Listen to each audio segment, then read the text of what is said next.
Hello everyone, welcome to my channel tips on mathematics. तो आज के इस वीडियो लेक्चर में हम जो है क्लास ट्वेल्थ का जो है हम मैथ का जो क्वेश्चन पेपर है प्रीवियस ईयर के, वो हम कोशिश करेंगे सॉल्व करने की।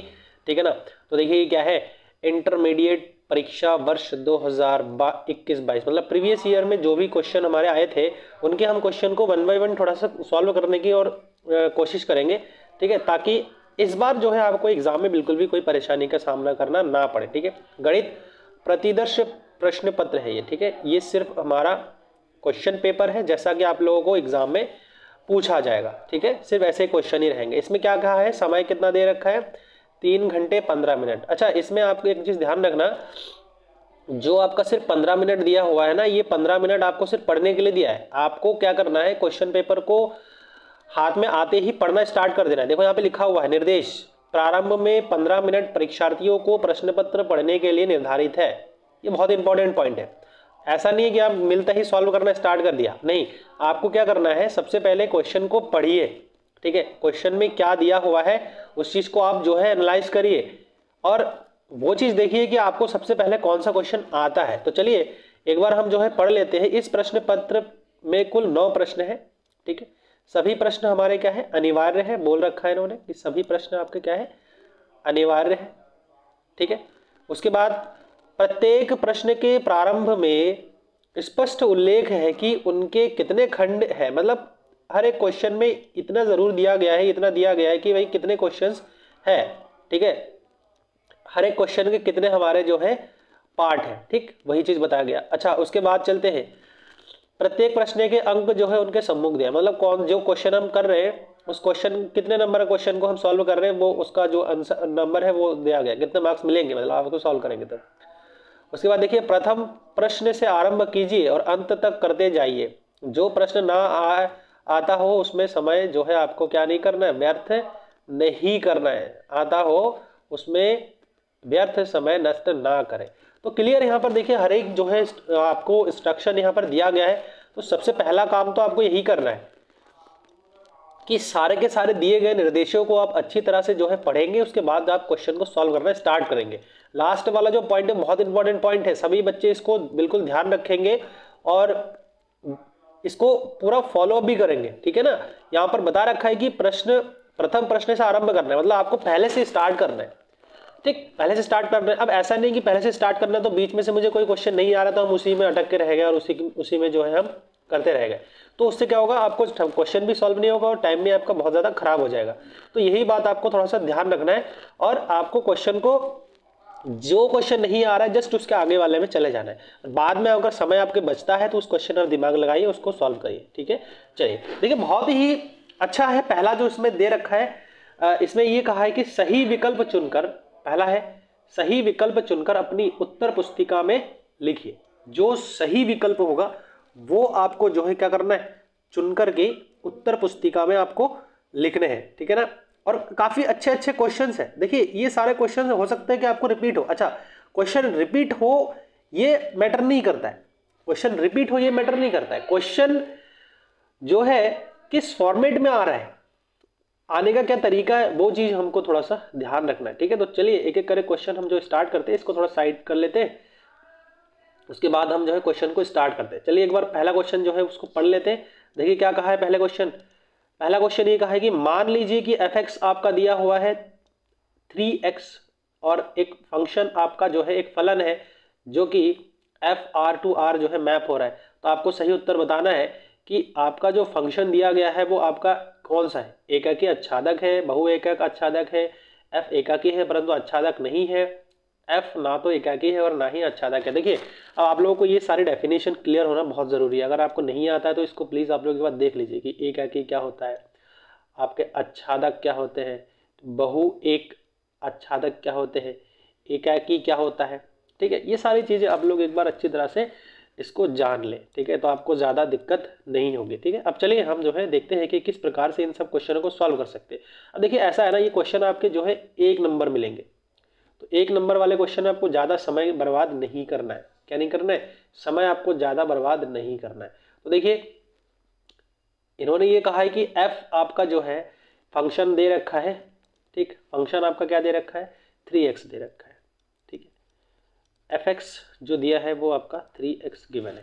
अब जब 3x दिया है तो हमें हमारे पास एक फंक्शन मैपिंग भी दिया हुआ है कि ये जो है r से r में, मतलब वास्तविक संख्या से वास्तविक संख्या में मैपिंग हो रहा है। अच्छा, अब जब देखिए हमें सबसे पहले तो हम चेक कर लेते हैं कि ये जो है एकाकी फंक्शन है या नहीं है। एकाकी के लिए हम चेक करते हैं एकाकी, ठीक है। तो एकाकी के लिए क्या हमारे पास कंडीशन होता है कि अगर हमारे पास एफ एक्स जो है एफ वाई के बराबर हुआ तो एक्स जो है y के बराबर होना चाहिए। अगर ऐसा कंडीशन आ जाता है तो हम कह देंगे कि एकाकी है। चलिए देखते हैं कि अगर एफ एक्स जो है आपका क्या है 3x है और एफ वाई अगर मैं निकालूं तो कितना हो जाएगा 3y हो जाएगा, ठीक है। तो एफ एक्स बराबर अगर एफ वाई करते हैं, देखिए एफ एक्स यदि एफ एक्स बराबर एफ वाई हो तो उस कंडीशन में क्या हो जाएगा, देखिए 3x बराबर 3y हो रहा है, 3 से 3 कट रहा है तो x बराबर हमारे पास क्या आ रहा है अल्टीमेटली y आ रहा है। तो इसका मतलब क्या है f जो है हमारा एकाकी है। f क्या है हमारा एकाकी है। क्लियर हो गया, f एकाकी है। क्या है f एकाकी है, ठीक है। अच्छा, उसके बाद जो है आच्छादक चेक कर लेते हैं आच्छादक है या नहीं है। देखिए आच्छादक के लिए हमें कुछ नहीं करना है, सिंस जो एफ एक्स है वो हमारा 3x दिया हुआ है तो हम देखिए y लिख सकते हैं एफ एक्स को और ये 3x हो जाएगा। तो यहाँ से x का अगर मान निकालेंगे तो y/3 हो जाएगा जो कि आपका r में बिलोंग कर रहा है। और r में बिलोंग कर रहा है तो हम देखिए आगे इसके लिए क्या कर सकते हैं, अगर r में बिलोंग कर रहा है तो हम यहाँ पे थोड़ा सा काम और करेंगे। थोड़ा सा काम क्या करेंगे, fy/3 निकालेंगे। तो fy/3 कितना आएगा, fy/3 कितना आएगा, देखिए एफ एक्स हमारे पास कितना है 3x है तो 3 इंटू एक्स की जगह पर कितना आ रहा है y/3 आ रहा है और ये इससे कट जा रहा है तो क्या बच रहा है y हमारा आ गया। तो यही हमारा क्या हो जाएगा आच्छादक हो जाएगा, आच्छादक हो जाएगा।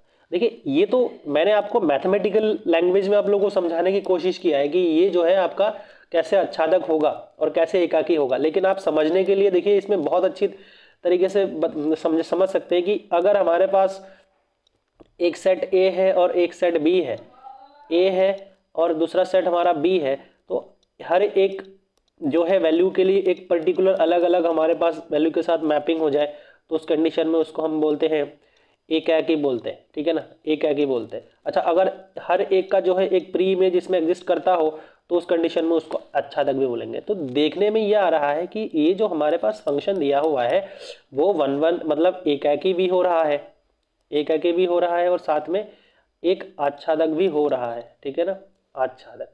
तो यहाँ पर देखिए क्या आ रहा है, इसमें ऑप्शन देख लेते हैं कि कौन सा ऑप्शन हमारा करेक्ट हो सकता है। तो एफ एकाकी आच्छादक है, देखिए एकाकी भी है, ठीक है, और आच्छादक भी आया है। इसका मतलब पहला आंसर जो है हमारा क्लियर हो गया, सही हो जाएगा। ये काम आपको बहुत फास्टली करना है क्योंकि बहुत लेंदी मैंने बताया आप लोगों को, टाइम कंज्यूमिंग ना हो क्योंकि एक नंबर का क्वेश्चन, ज़्यादा समय नहीं लेना है। देखिए देखते ही समझ जाना, देखिए कि अगर मैं एक्स का वैल्यू 1 रखता हूँ तो एफ एक्स का वैल्यू कितना आ जाएगा 3 आ जाएगा। 2 रखता हूँ, मतलब हर एक अलग अलग वैल्यू के लिए अलग अलग, मतलब एक इनपुट डाल रहा हूँ मैं तो एक आउटपुट अलग अलग मिल रहा है, ठीक है। चलिए दूसरा क्वेश्चन क्या है, दूसरा क्वेश्चन में ये कहा है कि यदि समुच्चय n में r जो है आपका गिवन है, संबंध r है, तो निम्नलिखित में से कौन सा उत्तर सही है। द्वारा प्रदत्त संबंध r है तो निम्नलिखित में से कौन सा उत्तर सही है, मतलब r में कौन सा, देखिए 2,4 बिलोंग कर रहा है नहीं कर रहा है। अब चलिए हम जो है इसको देखते हैं कि ये जो हमारे पास रिलेशन गिवन है, ये इस रिलेशन में ऐसा क्या है जो हम जो है करना चाह रहे हैं, ठीक है। देखिए इसमें हम क्या कर सकते हैं, सबसे पहले तो रिलेशन जो दिया हुआ है, देखिए रिलेशन दे रखा है रिलेशन में इन्होंने कि जो ए बी है, जो आर है, सॉरी यहाँ पे थोड़ा सा गलत हो गया, जो आर है वो आपका दे रखा है ए कॉमा वी के रूप में, और जो ए है, चलिए ए भी छोड़ देते हैं, जो ए है क्लियर दिख रहा है वो हमारा b-2 है, और जो b का मान है वो इन्होंने कह रखा है कि 6 से बड़ी होनी चाहिए, 6 से सारे के सारे बड़ी होनी चाहिए। और ध्यान रखना समुच्चय n में r बराबर दे रखा है, ध्यान n में हमारे n में क्या क्या नंबर्स होते हैं, n में हमारे 1 2 3 4 इस प्रकार के नंबर होते हैं, क्या नेचुरल नंबर है ना, प्राकृत संख्या 3 4 इस प्रकार के सारे नंबर्स हमारे n के अंदर ही रहता है। तो अगर मैं बी ए का मान जो है कुछ रखूं, देखिए यहाँ से मैं क्या निकाल सकता हूँ, आर बराबर बी बराबर क्या निकल के आएगा a+2 निकल के आएगा। अब बी का मान 6 से हमेशा बड़ी होनी चाहिए, तो मतलब बी का मान हमारा क्या होना चाहिए 7 हो सकता है, ठीक है ना, 7 हो सकता है। चलिए इसको ना भी करें तो इसको इस प्रकार से भी कर सकते हैं, हम देख लेते हैं। देखिए ऐसे, सही, ऐसे कर लेते हैं इसको। ठीक है, थोड़ा सा मिस्टेक हो रहा है इसमें। देखिए यहाँ से हम इसको ऐसे ना भी करें तब भी कोई इशू नहीं है, हम जो है यहाँ पे डायरेक्टली कर सकते हैं। अगर बी का मान अगर हम 7 पुट करते हैं तो ए का मान कितना आ रहा है, देखो। तो हमारे पास अगर बी का मान हम 7 पुट करते हैं तो ए का मान कितना आ रहा है, 7 में से 2 गया तो 5, तो ए का मान 5,7 आ जाएगा। ठीक है, 5,7 आ जाएगा। थोड़ा सा और आगे जाना पड़ेगा हमें, देखिए और वैल्यूज़ है इसमें। ठीक है, और भी वैल्यूज़ है इसमें। बी का मान अगर हम 8 पुट करते हैं तो कितना आ जाएगा ए का मान, बी का मान अगर 8 पुट करते हैं तो 8 में से 2 जाएगा तो 6,8 आ जाएगा। तो 6,8 एक आंसर हमारे इसमें है।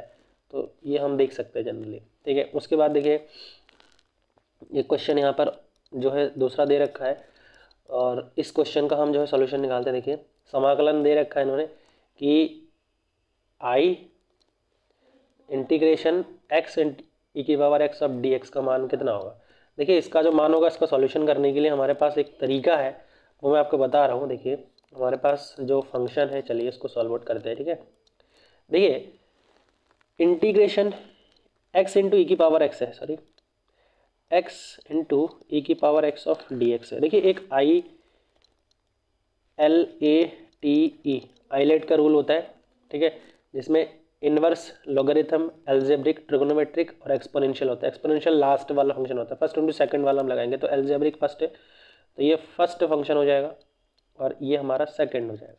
फार्मूला हमारा क्या होता है, देखिए इंटीग्रेशन ऑफ फर्स्ट इनटू, अगर सेकंड वाला फंक्शन हमारे पास है डी एक्स है, तो हमारे पास फार्मूला जो होता है first integration of second minus whole integration d over d x first. ठीक है, फर्स्ट है, इसको ब्रैकेट में रखते हैं, फर्स्ट इंटीग्रेशन ऑफ सेकंड और सेकंड डी एक्स और होल डी एक्स हम ऐसे लगाते हैं। ठीक है, तो देखिए इसमें हम वैल्यू रखते हैं एक्स ई की power x of d x. तो ये अगर फर्स्ट, ये अगर सेकंड है तो फर्स्ट का हम क्या रखेंगे, फर्स्ट को एज इट इज़ रख देंगे, इंटीग्रेशन ऑफ सेकंड ई की power x of d x minus whole integration d over d x first, मतलब d over d x first हमारे पास क्या है, एक्स है, इंटीग्रेशन सेकंड हमारे पास क्या है, ई की power x of d x. ठीक है, और होल इंटीग्रेशन डी एक्स। अच्छा यहाँ पर थोड़ा सा और काम हम करेंगे, लेट कर लेंगे। ठीक है, लेट आई बराबर, ठीक है, तो ये हमारा आई चल रहा है। ठीक है, ये हमारा आई चल रहा है। अब देखिए सॉल्व आउट करते हैं इसको सीधा, बिना समय बिताए इसको हम सॉल्व आउट करते हैं। तो यहाँ से क्या हो जाएगा, एक्स इंटीग्रेशन ऑफ एक्स क्या हो जाएगा, ई की पावर एक्स का ई की पावर एक्स ही होता है, माइनस होल इंटीग्रेशन, देखिए इसका हम करेंगे तो 1 आ जाएगा, इंटीग्रेशन ई की पावर एक्स आ जाएगा। ठीक है, whole integration of d x, तो एक्स ई की पावर एक्स माइनस इसका हम करेंगे तो ई की पावर एक्स आ जाएगा।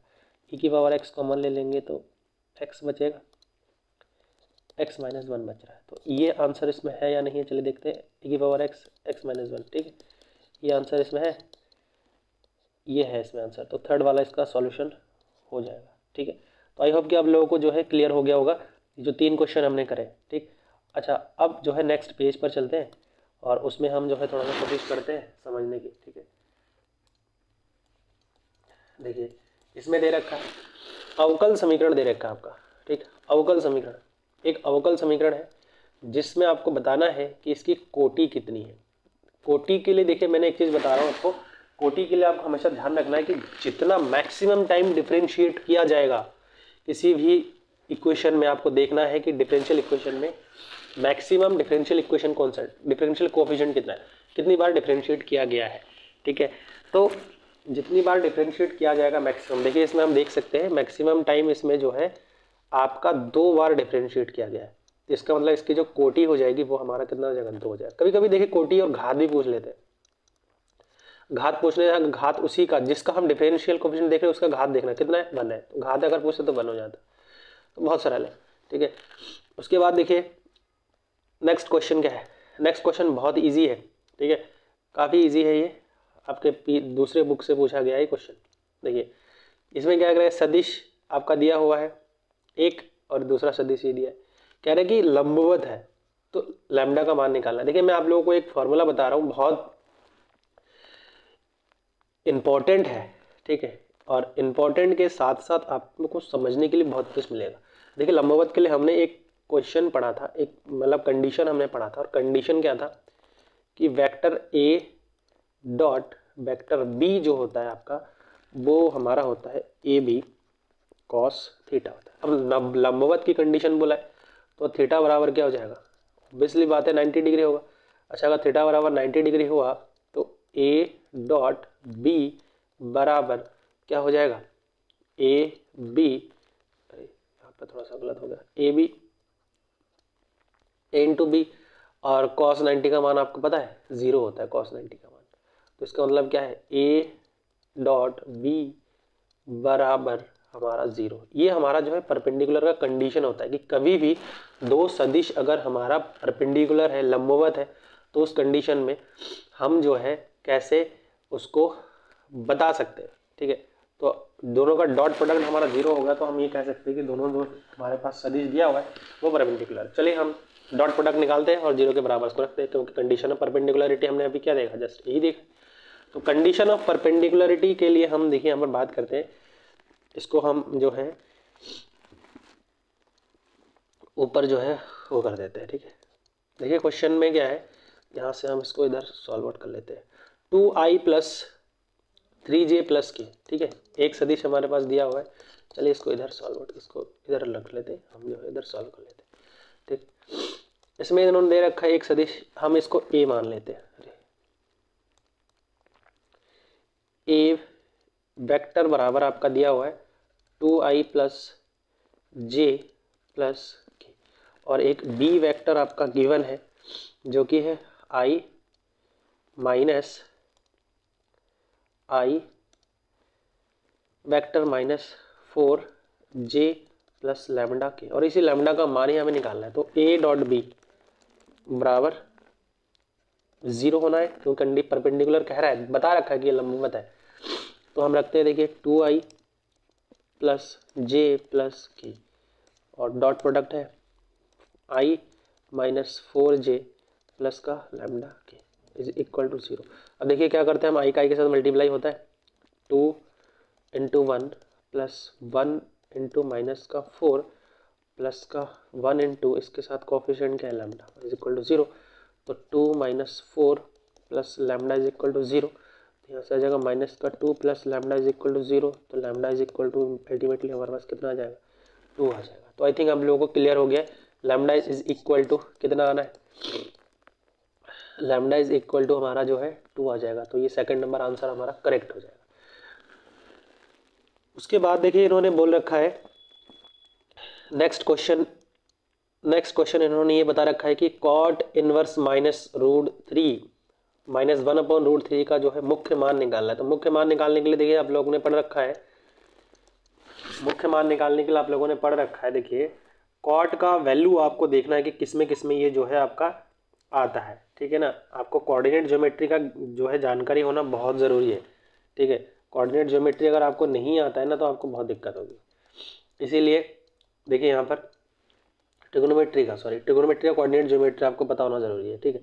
देखिए हम पहले तो हम इस फंक्शन को क्या मानेंगे, वाई बराबर cot inverse minus 1 upon root 3 आ जाएगा, ठीक है।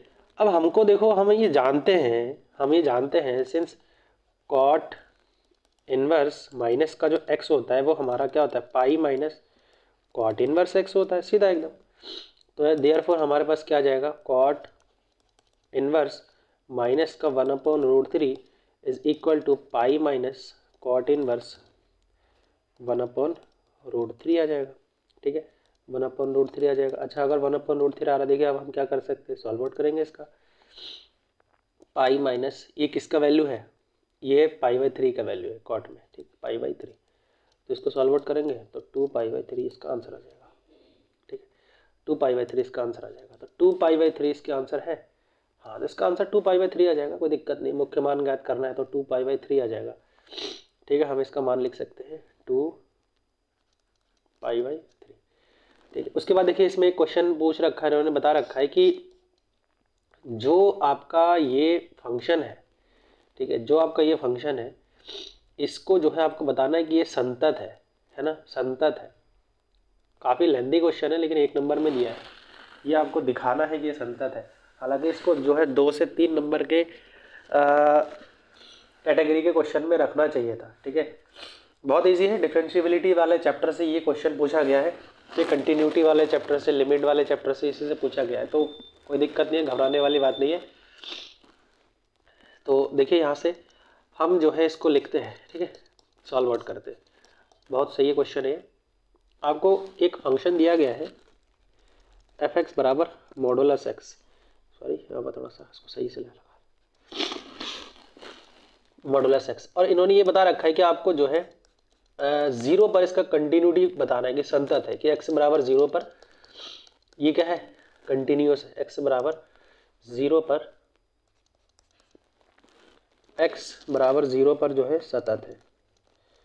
ठीक है, सतत बोल रखा है, क्या बोल रखा है, हाँ संतत है, ये कह रहा है संतत। तो संतत है, तो संतत है इसका मतलब हमें क्या क्या दिखाने पड़ेंगे, देखो इसमें लिमिट एग्जिस्ट करने चाहिए, इसमें लिमिट एग्जिस्ट करवाने पड़ेंगे। ठीक है, लिमिट और फंक्शन की value, LHL limit, RHL limit और फंक्शन की वैल्यू, तो जो है सबसे पहले तो हमें मॉडुलस एक्स वाला केस समझना पड़ेगा। तो जो एफ एक्स दिया हुआ है, मॉडुलस एक्स मतलब होता है एक्स का वैल्यू पॉजिटिव होगा जब एक्स का मान, पॉजिटिव फंक्शन की वैल्यू पॉजिटिव ऑफ एक्स होगा जब एक्स का मान जो है 0 से बड़ी या बराबर होगा, नेगेटिव ऑफ एक्स होगा जब एक्स का वैल्यू 0 से छोटी होगी। तो ये छोटा सा एक कॉन्सेप्ट था इसमें जो कि आपको समझना है। ठीक है, अब देखिए हम जो है LHL लिमिट निकालेंगे। LHL लिमिट, तो LHL लिमिट क्या हो जाएगा, लिमिट, क्योंकि 0 पर निकालना है, LHL limit at x is equal to 0। ठीक है, x tendings to 0 positive, sorry LHL निकाल रहे हैं हम तो नेगेटिव आएगा। ठीक है, नेगेटिव fx, ठीक, और limit x tends to 0 negative, और fx देखिए फंक्शन हम कौन सा लेंगे, देखिए 0 नेगेटिव का मतलब 0 से थोड़ा सा कम, तो 0 से थोड़ा सा कम वैल्यू, इसके लिए माइनस करके देगा, और लिमिट रख देंगे तो 0 हो जाएगा। ठीक है, RHL लिमिट लिखेंगे, RHL at x is equal to 0, तो क्या आ जाएगा, limit x tends to 0 positive of fx, 0 positive of x कितना आ जाएगा, limit x tends to 0, 0 positive मतलब देखिए 0 से थोड़ा सा बड़ा वैल्यू, तो 0 से 0, 0 से बड़ा वैल्यू में क्या मिलेगा, हमें x मिलेगा, लिमिट पुट करेंगे तो क्या आ जाएगा, 0 आ जाएगा। अब फंक्शन पर वैल्यू चेक करना है, फंक्शन पर at x equal to 0 f x कितना आएगा, at x is equal to 0, at x is equal to 0 function की वैल्यू कितना आएगा, एफ एक्स बराबर भी 0 आएगा। तो देखिए कंटिन्यूस सतत के लिए हमें एक चीज़ बताना होता है कि जो है LHL लिमिट बराबर जो है फंक्शन का वैल्यू उस पॉइंट पर, ठीक है, और RHL लिमिट, RHL लिमिट, ये तीनों बराबर होनी चाहिए। तो ऑब्वियसली तीनों जो है 0 0 है, तो बताना है ये संतत है, हमने चेक कर लिया है। ठीक, यही तो बताना था इसमें कि पर संतत है, दिखाना है, तो हमें दिखाना था। देखिए काफ़ी बड़ा क्वेश्चन है लेकिन ये थोड़ा सा टाइम कंज्यूमिंग है। ठीक है, 1 नंबर दे रहे तो ये थोड़ा सा कहीं ना कहीं थोड़ा सा गलत है, ज़्यादा नंबर देना चाहिए था, बच्चों का एक्सपेक्टेशंस है। अच्छा, उसके बाद देखिए इस वाला क्वेश्चन भी बहुत सरल है, ये 1 नंबर के लायक क्वेश्चन है। इसमें बताना है कि कोटि और घात बताना है, जो कि मैंने पहले आपको बता रखा है। कोटि के लिए सबसे मैक्सिमम टाइम डिफरेंशिएट किसको किया गया, देखिए इसको 2 बार डिफरेंशिएट किया गया, तो इसका मतलब इसकी कोटि कितनी हो जाएगी, कोटि तो इसकी हो जाएगी, कोटि इसकी हो जाएगी हमारी 2, और जिसको मैक्सिमम टाइम डिफरेंशिएट किया गया उसी का घात देखना है, तो इसका घात कितना है, 1 है। बहुत सरल है। ठीक, इसमें व्यवरोध की अधिकतम मान ज्ञात कर रहा था। अधिकतम मान के लिए देखिए इसमें x का मान एक बार 0 पुट करोगे तो y बराबर कितना आएगा, 4, और y का मान एक बार 0 पुट करोगे तो x का मान आ जाएगा 4। तो अगर z का मान यहाँ पर रख देंगे 3 × 4 + 4 × 4, तो क्या आंसर आएगा, क्या आंसर आएगा भाई, देखो 4 × 12 + 4 × 16, तो कितना आएगा, ठीक है, ठीक कर रहे हैं हम, 8 2 28 आ जाएगा। ठीक है, उसके बाद देखिए ये क्वेश्चन है कि PA बराबर दे रखा है आपका, PA बराबर आपका दे रखा है जो कि 7/13 है। ठीक है, 7/13 है, और जो है आपका ये भी दे रखा है PV, है ना, PV जो है 9/13 दे रखा है, और PA इंटरसेक्शन B जो है वो आपका दे रखा है 4/13, 4/13। तो आपको PA/B निकालना है। देखिए कंडीशन होता है हमारे पास, ठीक है, हमें हर चीज़ के लिए फार्मूला और डीपली नॉलेज होना बहुत ज़रूरी है, तभी आप सॉल्व कर पाएंगे। अब आप कह रहे हैं कि आप कैसे सॉल्व कर रहे हो, तो देखिए बहुत प्रैक्टिस की ज़रूरत पड़ेगी आपको, ठीक है ना, बहुत ज़्यादा प्रैक्टिस की ज़रूरत पड़ेगी। आप बहुत ज़्यादा प्रैक्टिस करेंगे, अब हर एक चीज़ का अगर एक्यूरेट आपका नॉलेज होगा। देखिए एक फार्मूला होता है हमारे पास कंडीशनल प्रोबेबिलिटी का, तो कंडीशनल प्रोबेबिलिटी के लिए हमारे पास जो है पी ए बाई बी का फार्मूला जो होता है वो हमारा होता है P A intersection B divided by P B, ठीक है ना, पी बी। तो आपको गिवन है पी ए इंटरसेक्शन बी आपका दे रखा है 4/13 और पी बी आपका दे रखा है 9/13, ठीक है, 9/13, हाँ 9/13, इससे कट गया कितना बच रहा है 4/9, ये हमारा आंसर है, ठीक है, बहुत सरल है ये, थोड़ा सा दिखने में ऐसा ही लग रहा है लेकिन काफ़ी अच्छा है, ठीक है। अब देखिए एक एक नंबर वाले सारे क्वेश्चन हमने सॉल्व आउट कर लिए। कल के लेक्चर में हम क्या करेंगे, जितने भी 2-2 नंबर के क्वेश्चन हैं ना उनको सॉल्व करेंगे और अच्छी तरह से हम जो है सॉल्व करने की कोशिश करेंगे। तो आई थिंक आप लोगों को समझ में आ गया है। कैसा लगा आप लोगों का आज का जो सेशन है, अगर सही लगा है तो आप लोग जो है कमेंट करके ज़रूर मुझे बताएं और वीडियो को लाइक ज़रूर कर दें। और आपको किस प्रकार के क्वेश्चन का सॉल्यूशन चाहिए 12th के एग्ज़ाम को पास आउट करने के लिए, आपको लगता है कि ये इंपॉर्टेंट क्वेश्चन है, मुझे आप लोग ज़रूर भेजिए और बताइए कि ये क्वेश्चन सॉल्व आउट चाहिए, तो मैं आप लोगों को कर दूंगा, ठीक है। So thanks for watching this video.